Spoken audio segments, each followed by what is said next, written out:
आज की ये जो हमारी वर्कशीट नंबर 22 रहेगी वो कक्षा छठी सामाजिक विज्ञान हमारी अतीत भाग 1 से ली गई है। और ये हमारी वर्कशीट जो रहेगी ये रहेगी सोमवार यानी कि 14 दिसंबर की वर्कशीट। सबसे पहले विद्यार्थी का नाम की जगह बच्चे अपना नाम डालेंगे। कक्षा अध्यापक का नाम की जगह वो अपनी कक्षा अध्यापक या फिर कक्षा अध्यापिका का नाम जो है वो डालेंगे।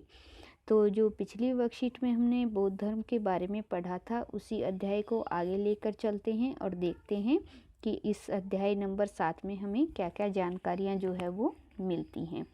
और जो हमारा अध्याय है उसमें जो हमारा नाम दिया गया है वो है नए प्रश्न, नए विचार और संघ। कि जो बौद्ध संघ था उसके बारे में हमें जानने को यहाँ पर मिलेगा। तो देखिए, संघ एक ऐसा संगठन था जहाँ ज्ञान प्राप्ति के लिए घर का त्याग करने वाले लोग एक साथ रह सकें तथा ध्यान अभ्यास कर सकें। संघ में रहने वाले बौद्ध भिक्षुओं के लिए बनाए गए नियम विनय पिटक नामक ग्रंथ में मिलते हैं। विनय पिटक से हमें पता चलता है कि संघ में पुरुषों और स्त्रियों के रहने की अलग अलग व्यवस्था थी। तो यहाँ पर हमें बताया गया है कि संघ एक कैसा संगठन था जिसमें ऐसे लोग आकर के रहते थे जिन्होंने अपने घरों को छोड़ दिया है और वहाँ पर वो अपना ध्यान का अभ्यास करते थे। और वहाँ पर रहने के लिए उनके लिए कुछ नियम बनाए गए थे और उन सब नियमों को हमें कौन सी पुस्तक में देख सकते हैं? विनय पिटक नामक ग्रंथ में हम उन सब नियमों को देख सकते हैं।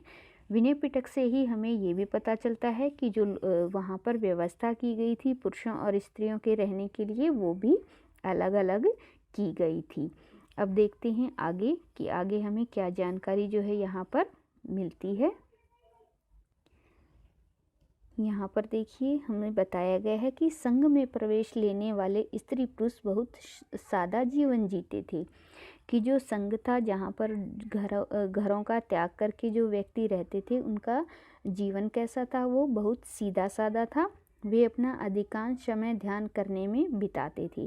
ज़्यादातर समय उनका कहाँ बीतता था? ध्यान करने में, संध्या करने में और शहरों तथा गांव में जाकर भिक्षा मांगते थे। और उनका जो खाने पीने का काम कैसे चलता था? वो गांव में जाते थे, शहरों में जाते थे और वहाँ से वो भिक्षा जो है वो मांग करके लेकर आते थे और इसी तरीके से वो अपना जो है वो पेट भरते थे। वे प्राय आपस में बैठकें भी किया करते थे। उन्हें भिक्षु अथवा भिक्षुणी कहा गया था।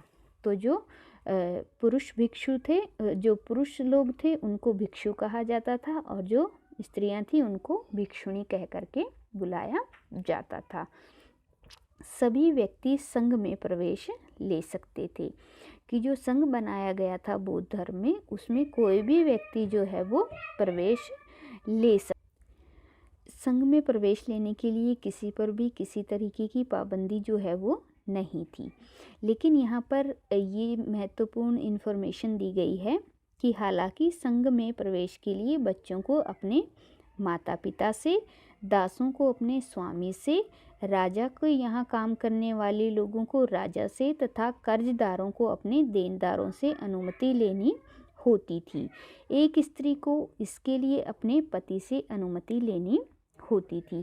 कहने का ये मतलब है कि संघ में वैसे तो कोई भी व्यक्ति जो है वो आकर के रह सकता था, लेकिन यहाँ पर कुछ लोगों के लिए जो है वो नियम बनाए गए थे। जैसे कि बच्चे जो थे वो अपने माता पिता की आज्ञा के बिना, दास जो थे वो अपने मालिक की परमिशन के बगैर, राजा के यहाँ काम करने वाले लोग राजा की अनुमति के बगैर और कर्जदार जो है वो अपने देनदारों की अनुमति के बगैर तथा स्त्रियां जिनके पति होते थे वो अपने पति की अनुमति के बगैर संघ में आकर के नहीं रह सकती थी। तो ये सारी जानकारी जो है हमें संघ के विषय में यहाँ पर मिलती है।